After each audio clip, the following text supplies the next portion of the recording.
یا social media پر اگر یہ کلپ بنتا ہے جو آپ دیکھ سن رہے ہیں، ہمیں اس کو اختیار کرنا چاہیے کہ یہ ایک بڑی اخلاقی اقدار ہے ہمارے. That is a manners of Islam. خود خوبصورت اقدار، بہت خوبصورت اخلاق ہوتے ہیں، طریقہ کار ہوتا ہے. اگر ہم اس کو اختیار کریں تو اب سوچیں ہمارے گھروں میں کتنا خوبصورت ماحول بن جائے اور ایک دوسرے کے ساتھ ہمدردی والا ہو. یہ سب حضور وہ ہے نا حضرت انس رضی اللہ تعالیٰ عنہ کے تعلق سے سرکار صلی اللہ علیہ وسلم کے وہ ہے نا کہ میں نے اتنے سال 10 سال سرکار صلی اللہ علیہ وسلم کی خدمت میں رہا، مجھے سرکار صلی اللہ علیہ وسلم نے یہ نہیں فرمایا کہ ہم کیوں کیا کیوں نہیں کیا. اسے حضور اسی روایت کہتے ہیں شرح میں مفتی احمد یار خان نعیم علیہ الرحمٰن نے بڑی پیاری بات لکھی ہے کہ اگر آپ کچھ یوں طرح لکھتے ہیں کہ عورتوں کو برتن میں بڑی دلچسپی ہوتی ہے نا، برتن کے معاملے میں عورتیں بڑی حساس ہوتی ہیں، تو آپ فرماتے ہیں کہ اگر حضرت انس رضی اللہ تعالیٰ عنہ تو کوئی برتن بھی ٹوٹ جائے نا اور کوئی کچھ کہنا چاہے تو آپ منع کر دیتے تھے، انس کو نہ کہو. جس چیز نے ہونا تھا وہ انس کے ذریعے ہو گیا. تو آپ فرماتے اگر یہ ماحول گھروں میں بن جائے تو گھروں کا ماحول نہ جانے کہاں کے کہاں نکل جائے. ماشاء اللہ. بائڑیوں نا اپنی میمنی کی کہاوت ہے، بائڑیوں بغل پیالو گوتن، یعنی ایک ٹوٹا ہوا پیالہ بھی اگر لوسٹ ہو جائے، گم ہو جائے تو ان سے برداشت نہیں ہوتا عورتوں سے. اور لائیو اپنے گھر سے او ہو پھر تو الگ معاملہ ہے. کوئی یعنی کہ ہم مطلب یہ برسوں سے مطلب سنتے ہوں گے میرے منہ سے کہ کسی کو تکلیف نہیں دینی، لیکن یہ اپنی ڈائری میں شاید لکھنا رہ گیا ہے. یہ بھیجے کی ڈائری میں لکھ لینا ہے، دل کی ڈائری میں لکھ دینا ہے، جہاں جہاں لکھ سکیں آپ اپنی ڈائری میں بھی، کاغذ کی ڈائری میں بھی ہو یا موبائل فون میں لکھ لیں کسی کو تکلیف نہیں دینی. اس سے مراد یہ ہے کہ ناحق تکلیف نہیں دینی. ناحق تو ہو ہی رہی نا تکلیف. اس طرح مطلب جو ہو گئی اگر کسی کو آپ نے کونی ماری، دھکا مارا، اب وہ اس کو شرعی مسئلہ حرام حلال کا ہو رہا ہے، کفر و اسلام کا ہو رہا ہے، یہ بھی ہوتے ہیں ہمارے مسئلے. آپ نے دو کو یوں ہٹایا، جگہ بنائی، یا کندھا ہلایا کہ ذرا جگہ دے دو نا، بھلے آپ نے عاجزی کی، لیکن وہ تو جو ہو رہا ہے وہ تو نہیں سن پایا نا. وہ تو ہاں کہنا اور نہ کہاں اس کا تو ہو جائے گا نا، یہ امکان رہے گا. تو ایسا رسک نہ لیا جائے. ففہم، بس سمجھو اور غور کرو. یہ سب کے لیے ہے اور ہر جگہ کے لیے ہے، خالی یہ فیضان مدینہ کے لیے نہیں ہے، ہر جگہ کے لیے ہے. جہاں بھی کبھی جمعے کی نماز کا تو آپ نے ہو سکتا ہے سنی ہوگی روایتیں، جمعے کی نماز میں لوگوں کے کندھے پھلانگنے، تو اسی کو تو کندھا پھلانگنا بولتے ہیں. یہ آنے جانے میں جو یوں نکلنا ہوتا ہے نا، تو کندھے پھلانگ کر آگے آنا جمعے کی نماز میں، جمعے کے لیے، تو اس کو حدیث پاک میں منع فرمایا گیا. اور ان کے لیے کہا گیا کہ قیامت کے دن جہنم کی طرف ان کا پل بنایا جائے گا. لوگ ان کو روندتے ہوئے، ان کو کچلتے ہوئے، ان پر چلتے ہوئے جہنم کی طرف جا رہے ہوں گے. کتنا تکلیف دہ معاملہ ہے. لیکن وہ جمعے کے لیے، اس لیے میں اس کو یہاں قیاس نہیں کر سکتا، میں نہیں کر سکتا قیاس. میں صرف بتا رہا ہوں کہ جمعے کا اتنا سختی سے ہے. حالانکہ جمعے میں عام طور پہ اس طرح کا کراؤڈ نہیں ہوتا جس وقت یہاں اس وقت فیضان مدینہ میں بھیڑ ہے. کئی مساجد میں حضور جیسے کہ کراؤڈ ہوتا بھی ہے جمعہ میں، مگر اس میں بھی کیا ہے، یہ جو خطبے کے دوران کی جو آپ روایت بیان فرما رہے ہیں کہ خطبے کے دوران پھلانگتے ہوئے نہ ہو، تو اس میں کیا وہ خطبہ وہی واعظ و نصیحت ہی ہے کہ جب واعظ و نصیحت کی وہ بات ہو رہی ہے اور اس وقت تم اگر پھلانگتے ہوئے آؤ گے تو ایسی کوئی صورت ہے؟ حدیث پاک میں جس نے جمعہ کے دن لوگوں کی گردنیں پھلانگی اس نے جہنم کی طرف پل بنایا. ترمذی شریف جلد 2 صفحہ 48، حدیث نمبر 513. بہار شریعت میں اس کے بعد تعلق سے لکھا ہے، اس کے ایک معنی یہ ہے کہ اس پر چڑھ چڑھ کر لوگ جہنم میں داخل ہوں گے. حوالہ حاشیہ بہار شریعت جلد 1 صفحہ 761 تا 762. بہار شریعت جلد 1 پیج نمبر 761 and 760. اگر حضور آپ نے جیسے بھی تھوڑی دیر پہلے ارشاد فرمایا کہ تکلیف نہ دیجیے، اب کسی کو اس بات کا احساس ہی نہیں کیا اس سے بھی کوئی تکلیف ہو سکتی ہے. میں تھوڑی تکلیف دے رہا ہوں. جب اس کو پہنچے گی تو پھر سمجھ آ جائے گی. کوئی دھکا مارے گا ٹھڈا مارے گا نہیں ہوں گے نا تو پھر وہ جیسے کرتا ہوں تو وہ کہا کہ جیسے وہ جا رہے ہیں تو ٹھیک ہے, آ رہے ہیں تو بھی میں نے وہیں آنا ہے جہاں سے میں آیا ہوں, چاہے وہ بیان کے دوران بیان کرنے والے کو پرابلم ہو, سننے والے کو پرابلم ہو, مگر میں نے آ کر وہیں بیٹھنا ہے. کسی کوئی بھی مراقبے میں ہو, کوئی مدینے میں ہو, کوئی مکے میں ہو, کوئی طواف میں ہو, کیا پتہ ہو تو کون کہاں پہنچا ہوا ہے. ہم نے تو بیچارے کو واپس بلا لیا نا کہ آ جا. فضال مدینہ میں آ جا. تو جس کو جہاں جگہ ملے وہاں بیٹھنے کی کوشش کرے. صلو علی الحبیب صلی اللہ علیہ محمد. نماز کے دوران اگر حلق سے منہ میں پانی اتر آئے تو نماز کا حکم ہوگا, اور روزے کا جواب مل گیا تھا لیکن نماز کے حکم کے بارے میں رہ گیا تھا, تو نماز کا کیا حکم ہوگا, اس بارے میں بھی رہنمائی فرما دی. جزاک اللہ خیر. دعاؤں کا ملتجی عاطف رضا اتاری. نماز کے دوران وہی پانی اوپر چڑھایا, بعض اوقات ایسیڈیٹی کا پانی آ جاتا ہے وہ تیکھا تیکھا, تو یہ اتر گیا تو یہ بھی روزہ نہیں, نماز نہیں توڑے گا, نابغ نہیں ہے نا, آخری جملہ ورنہ تو دوبارہ اجازت نہ ہوتی نگلنے کی.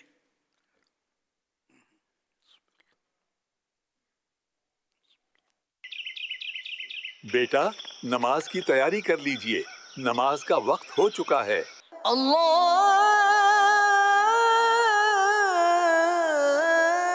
اکبر اللہ اکبر.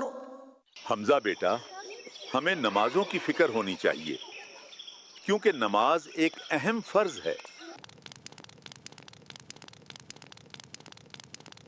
بیٹا میں اپنے بچپن کی بات بتاؤں, ہمارے پاس گھڑی نہیں تھی لیکن ہم وقت کی قدر کیا کرتے تھے.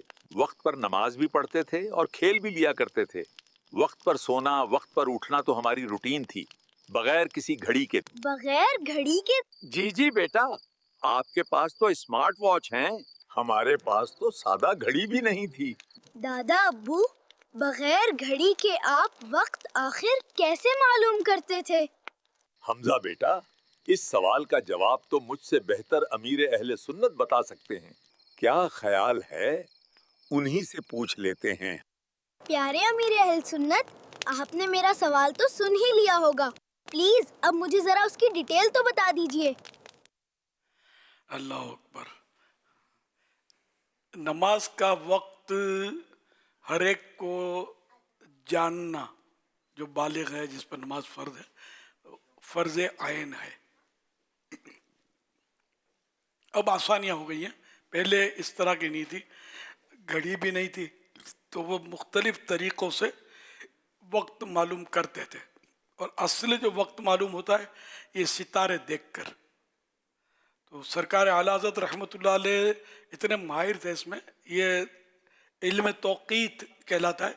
تو توقیت میں اتنے ماہر تھے کہ آپ ستارے دیکھ کر اپنی گھڑی کا ٹائم ملا لیتے تھے, پتہ چل جاتا تھا. یہ اس کی ترکیب ہے. مطلب تو اس طرح مطلب ہے کہ ستاروں کے ذریعے ٹائم معلوم کیا جاتا تھا. پھر نئے نئے طریقے مطلب ہوئے کہ وہ کوئی رسی جلائی جاتی تھی, ہلکی ہلکی جلتے جلتے اس گانٹھیں لگتی تھی, یہ گانٹھ تک پہنچی تو یہ 1 گھنٹے میں پہنچتی ہے. اب گانٹھ کو جلانے میں اتنا وقت لگے گا, تو دوسری وہ گانٹھ تک پہنچے گی تو 2 گھنٹے ہو جائیں گے. یہ اپنے مثال دے رہا ہوں. اس طرح کے طریقے بھی لوگوں نے ایجاد کیے ٹائم معلومات, وقت کی معلومات کرنے کے لیے.